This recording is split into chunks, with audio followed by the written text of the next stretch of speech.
A secret buyer purchased 8 out of 9 houses on my street without anyone noticing. Every single neighbor sold. Then he knocked on my door. He had no idea who he was dealing with. My name is Daniel Kerrigan. I'm 46 years old, and for the past 12 years I have lived at 14 Mallard Court in Sycamore Falls, Ohio, a quiet cul-de-sac of 9 houses tucked behind a public park, bordered on 3 sides by mature oak trees that the original developer had the good sense not to cut down. I bought this house when my daughter Mia was 4 years old. I carried her through the front door on moving day while my wife Claire hauled boxes from a U-Haul. I built the back deck with my own hands in the summer of 2017. My dog, a golden retriever named Biscuit, is buried under the oak tree in the corner of the backyard. I am not a sentimental man by nature. I am a civil engineer by trade, which means I spend my professional life measuring things, stress-testing assumptions, and planning for failure. But this house, this specific patch of Ohio dirt, is the closest thing I have to a sacred place. Claire and I divorced in 2020, amicably, and when we divided assets, I bought out her share without hesitation. Mia, now 16, splits her time between us. Her bedroom here still has the growth chart penciled onto the doorframe. I'm not painting over it. I'm not leaving. So when I started noticing, in the early months of 2024, that my neighbors were quietly disappearing, I paid attention the way an engineer pays attention to a crack in a foundation wall, calmly, methodically, and with deep concern. Part 1. The Disappearances. It started with the Hendersons at number 7. Tom and Barb Henderson had lived there for 20 years, raised 3 kids, hosted the annual 4th of July cookout that the whole street attended. In January, I noticed a moving truck. I walked over and found Barb supervising the loading of their living room furniture with an expression I can only describe as uncomfortable relief, like someone who had just made a decision they weren't entirely sure about. Moving to be closer to the grandkids, she told me, which was plausible. Their eldest daughter lived in Scottsdale.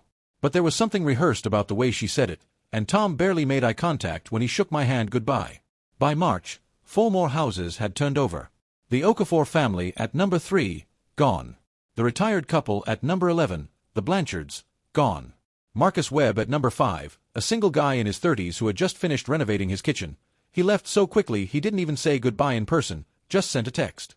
Each time, the house would sit empty for exactly 2 weeks, and then a property management company's lockbox would appear on the door. No for sale signs. No new families moving in. Just emptiness and drawn blinds. I started doing what engineers do. I started documenting. I pulled up the Lucas County property records. Ohio makes these publicly accessible, and began cross-referencing recent sales on Mallard Court. What I found made me sit back in my office chair and stare at the ceiling for a solid minute. Every single sold property on our cul-de-sac had been purchased by a single LLC, Meridian Residential Holdings, registered in Delaware. The sale prices were all above market value, not insanely so, but meaningfully so. Tom and Barb's house, conservatively worth $310,000 in the current market, had sold for $358,000. The Blanchards' place, worth maybe $290,000, went for $341,000. Whoever was behind Meridian Residential Holdings was paying a quiet premium to avoid negotiation, avoid scrutiny, and move fast. By late April, 8 of the 9 houses on Mallard Court had sold to the same buyer. 8 houses. Mine was the only one left. I hadn't received a single phone call, letter, or knock on the door. That silence, I realized, was itself a strategy. Part 2. The Knock. He arrived on a Tuesday evening in early May, a warm night, the kind where you leave the front door open and just run the screen. I was sitting at the kitchen table working through load calculations for a bridge project when I heard the knock. A measured, confident knock. Not aggressive, but not hesitant either. The knock of a man who expects the door to open. I went to the screen door and found a man I'd estimate was in his mid-50s, wearing a slate-gray sport coat over an open-collar shirt, no tie. Good shoes. The kind of tan you get from spending weekends on a boat rather than outdoors for work. He was holding a business card between 2 fingers like a card player revealing an ace. Mr. Kerrigan. My name is Garrett Voss. I work for Meridian Residential Holdings. I was hoping we might have a conversation. I pushed the screen door open and leaned against the frame.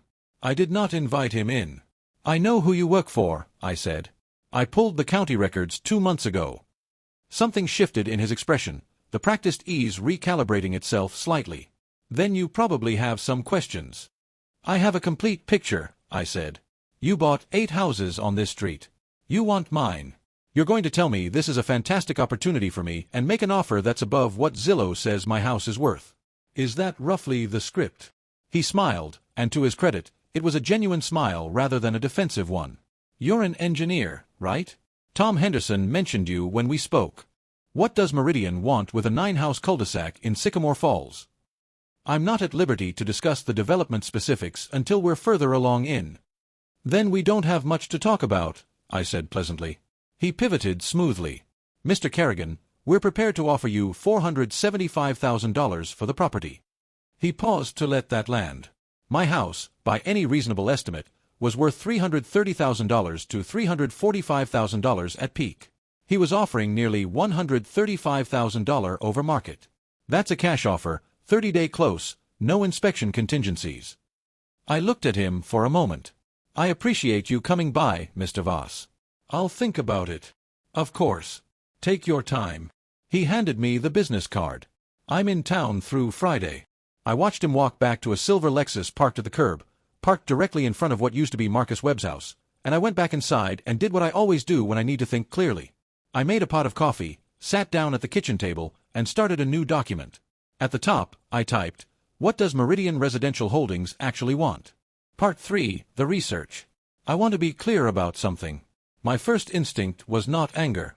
My first instinct was curiosity. Garrett Voss had been sent to offer me nearly $500,000 in cash for a house I'd raised my daughter in, and he couldn't tell me why.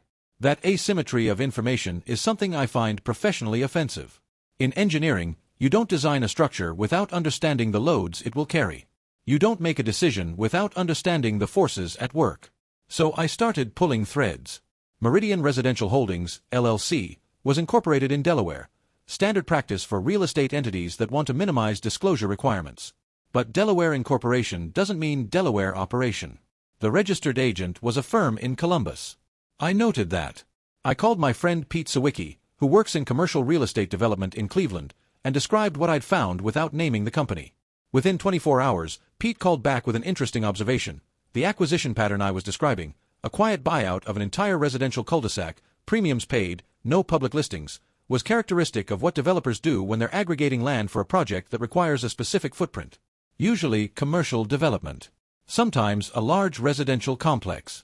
Always something that would be incompatible with having a single holdout homeowner in the middle. Whoever this is, Pete told me, they need all 9 lots. One holdout makes the whole project impossible or substantially changes its scope. That's your leverage, Danny. That's enormous leverage. I understood that intellectually. But I needed to understand the specific project before I could understand the specific leverage. I filed a public records request with Sycamore Falls Township Zoning and Planning.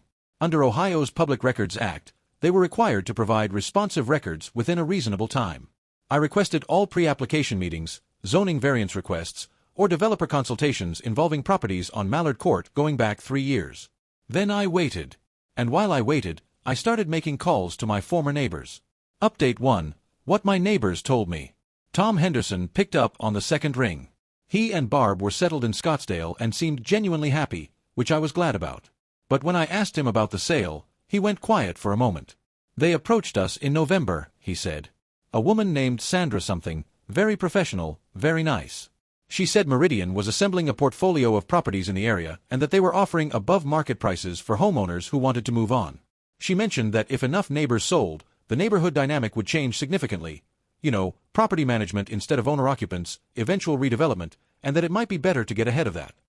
I let that sit for a second. She told you the neighborhood was going to change whether you liked it or not. Not in so many words. But yeah, that was the implication.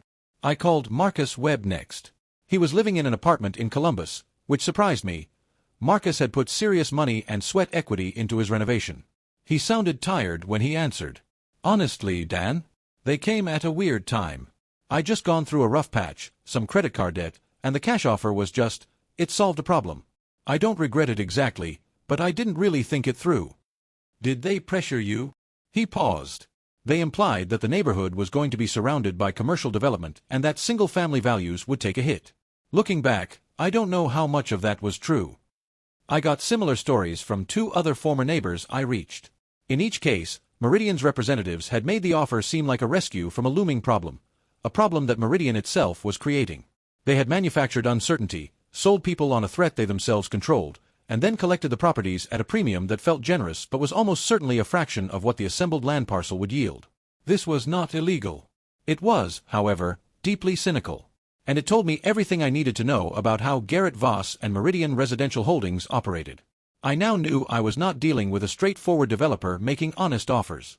I was dealing with a machine designed to extract maximum value through information asymmetry and manufactured anxiety. The only reason I hadn't been approached until now was that they'd hoped to present my holdout as a fait accompli.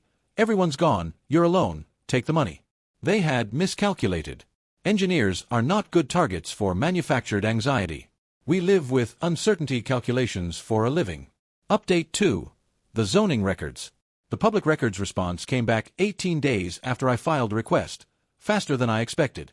I spread the documents across my kitchen table on a Saturday morning with a fresh legal pad and went through them page by page. Meridian Residential Holdings had attended a pre-application meeting with Sycamore Falls Township Planning in September of the previous year, 4 months before the Henderson sale. At that meeting, a representative had discussed the potential for a mixed-use development on the Mallard Court parcel, a combination of ground-floor retail and 3 stories of residential apartments, approximately 140 units. The project was called, in the documents, Sycamore Commons Phase 2. The projected development value, referenced obliquely in one document as a comparison point to a similar project, was in the range of $28 to $34 million. Meridian had paid approximately $2.6 million in total across the 8 acquired properties. They were offering me $475,000. If the development succeeded, the land assemblage would be worth conservatively 10 times what they'd paid for it. My house, specifically, my lot, was the linchpin. Without my parcel, the project footprint was irregular and likely insufficient for the approved design. I now had a very clear sense of what my position was actually worth. I also had something else, a notation in the pre-application meeting minutes indicating that the township planning director had communicated to Meridian's representative that any development of this scale would require a public notice period, a community hearing, and potentially a zoning variance approval given that Mallard Court was currently zoned R1 single-family residential. The variance was not guaranteed. It required township board approval, which was a public process. I called Pete Sawicki back that afternoon. "Pete," I said, "if I wanted to make sure a zoning variance hearing was well attended by informed residents, how would I do that?" Pete laughed. "Well," he said, "you'd start by becoming very familiar with Ohio's public hearing notification requirements." Update 3. Community and Council. The first thing I did was hire an attorney. I was not going to navigate this alone, and I knew enough about real estate law to know I didn't know enough. I found a land use and real property attorney named Christine Alara, based in Columbus, who had a background in both residential and commercial development disputes. I sent her the property records, the zoning pre-application documents, and a written summary of the neighbor conversations. She called me the following morning, and I could tell from her tone that she found the matter genuinely interesting. "You're in an exceptionally strong position," she said. "Developmentally, they cannot proceed with a planned project without your lot. They may be able to redesign around it, but the economics almost certainly don't work. A 140-unit mixed-use building on a footprint that excludes the corner parcel creates access, utility, and structural problems that are expensive to solve. You are not simply a holdout. You are a veto." "What are my risks?" I asked. Because I always ask about risks first. Eminent domain is theoretically possible, but it would require municipal action, public justification, and they'd have to establish public benefit for a private commercial development, which is a very high bar post kilo in Ohio. It's not impossible, but it would be expensive, slow, and politically complicated for them. The other risk is that they simply wait you out or abandon the project, in which case you have 8 empty houses surrounding you. That's unpleasant but not permanent. And my strongest move? 2 things simultaneously. First, you engage with the township's public process. The variance hearing has to be scheduled and publicly noticed. You have the right to speak, to submit documentation, and to organize your community. Second, you go back to Meridian with a counter that reflects your actual leverage rather than their opening offer. I asked her what number she had in mind. She named a figure. I wrote it down, stared at it, and then nodded at my empty kitchen like a man who has just confirmed a calculation he suspected was correct. Then I went to work on the community piece. Sycamore Falls had a neighborhood association covering several streets adjacent to Mallard Court. I knew the association's chair slightly, a woman named Diane Fitch who had been fighting a cell tower proposal for 2 years and had the tenacity of someone who treats local governance as a competitive sport. I called her, explained the situation, and sent her the documents. Diane's response was immediate and categorical. "Oh, we are absolutely showing up to that hearing." I also contacted the Sycamore Falls Community Facebook group, where I posted a factual, carefully worded summary of what Meridian had done and what the planned development would mean for traffic, parking, green space, and neighborhood character. I included links to the public records. I did not editorialize. I did not call anyone names. I presented facts and let people draw their own conclusions. Within 48 hours, the post had been shared 230 times. Update 4. The second conversation. Garrett Voss called me on a Wednesday morning, 3 weeks after his first visit. His voice was still professionally smooth, but there was a tautness underneath it now, like a cable under load. Mr. Kerrigan, I understand you've been doing some research. I'm an engineer, I said. It's what I do. I also understand you've been in contact with some of our, previous neighbors. Former neighbors, I said.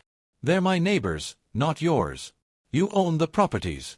You don't own the relationships. A brief pause. We'd like to revise our offer. I assumed you would. He offered $620,000. Mr. Voss, I said, I think we both know that number isn't calculated based on what my house is worth to me. It's calculated based on a fraction of what my lot is worth to your development project. I've seen the pre-application meeting notes. I know what Sycamore Commons Phase 2 looks like. I know your project doesn't work without my parcel. The silence this time was longer. When he spoke again, the ease was gone entirely. What number are you thinking? I'll have my attorney send your team a letter by end of week, I said. I'd also encourage you to review the public notice requirements for the zoning variance hearing, because that process is going to be well attended. I thanked him for calling and hung up. Christine sent the letter on Friday. Our position was this. I would consider a sale under specific conditions. The price would be $1.15 million, a figure derived not from market comparables but from a reasonable share of the projected development value, accounting for the indispensability of the parcel. Additionally, Meridian would be required to enter a community benefit agreement with the Sycamore Falls Neighborhood Association addressing green space, traffic mitigation, and affordable unit minimums as a condition of any deal. Finally, Meridian would make a $50,000 contribution to a neighborhood improvement fund administered by the township. I want to be clear, I was not trying to kill the development. Mixed-use housing near a park in a growing Ohio township is not inherently a bad thing. But it was going to happen on terms that were fair to me and honest with the community, not terms extracted through manufactured anxiety and information asymmetry. Update 5. The hearing and the resolution. The zoning variance hearing was held on a Thursday evening in the Sycamore Falls Township Hall, a low brick building with fluorescent lighting and folding chairs that always smells faintly of coffee and old carpet. I arrived 45 minutes early. By the time the hearing started, the room held approximately 90 people. Diane Fitch had organized a sign-in sheet. There were residents from 4 adjacent streets, the Sycamore Falls Elementary School PDA concerned about traffic impacts, and a local environmental group focused on the oak trees at the property's perimeter. Meridian sent 2 representatives and an attorney. They looked at the crowd and then at each other with the specific expression of people recalculating in real time. The planning board chair, a pragmatic man named Robert Kessler, ran a tight process. Community members spoke for 3 minutes each. The concerns were consistent: traffic volume, parking overflow, loss of green space, displacement of a residential neighborhood without adequate notice or community input. Several speakers mentioned the manner in which the acquisitions had been conducted, the implied threats about neighborhood decline, the information asymmetry. None of this was inflammatory. It was measured, specific, and relentless.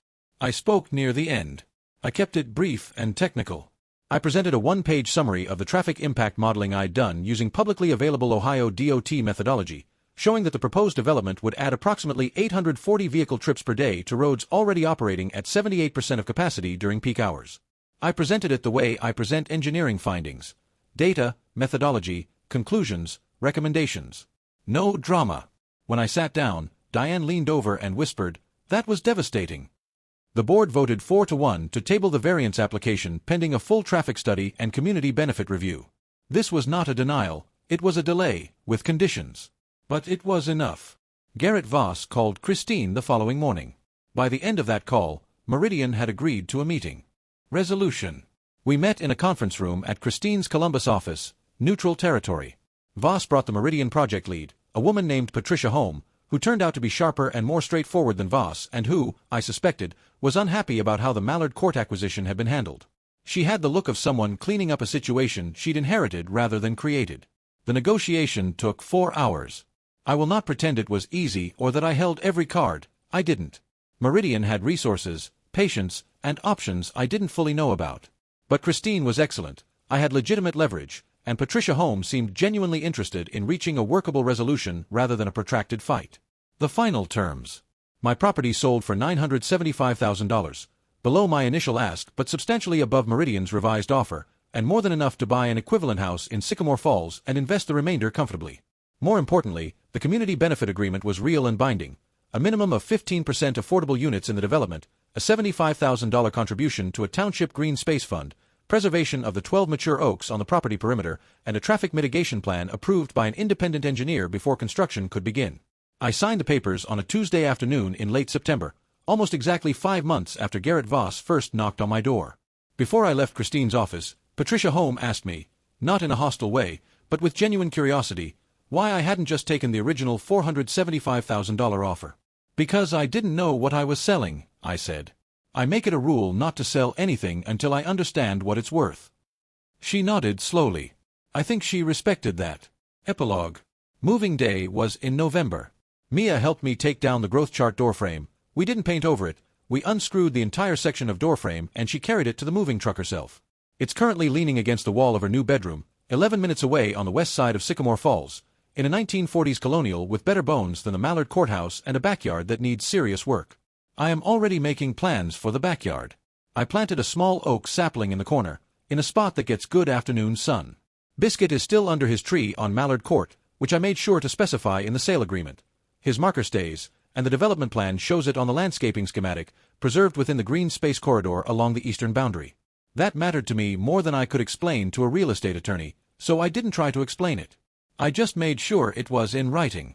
The development groundbreaking is scheduled for spring. I've seen the revised renderings. They're actually attractive, with ground floor retail that will probably do well near the park entrance, and the oak tree line along the perimeter gives the building a connection to the site that the original plan lacked. The affordable unit requirement means actual working families will live there, not just people who can afford premium rents. It's not what Mallard Court was, but it might be something good in its own right. Diane Fitch calls me occasionally to consult on other neighborhood matters. She refers to me, with mild affectation, as the man who held the line, which I find both gratifying and slightly embarrassing. I tell her I didn't hold any line. I just refused to make a decision before I understood the situation. That's not heroism. That's engineering. Garrett Voss never called me again after the settlement, which I understand. Patricia Holmes sent a brief, professional email 2 months later regarding a minor title matter, and closed it with a line I've thought about a few times since. For what it's worth, the project is better for the pushback. Sometimes that's how it works. I thought about that for a while, sitting at my new kitchen table, a different table, same coffee, same legal pad, and decided she was probably right. Not because conflict is productive in itself, but because the right resistance, applied at the right point in a structure, is what keeps the whole thing from failing. That's true in engineering. It turns out it's true in other things too. Mia put her initials on the new doorframe last week, MK, in pencil, at exactly her current height. I measured it with a level. It's straight. We're staying.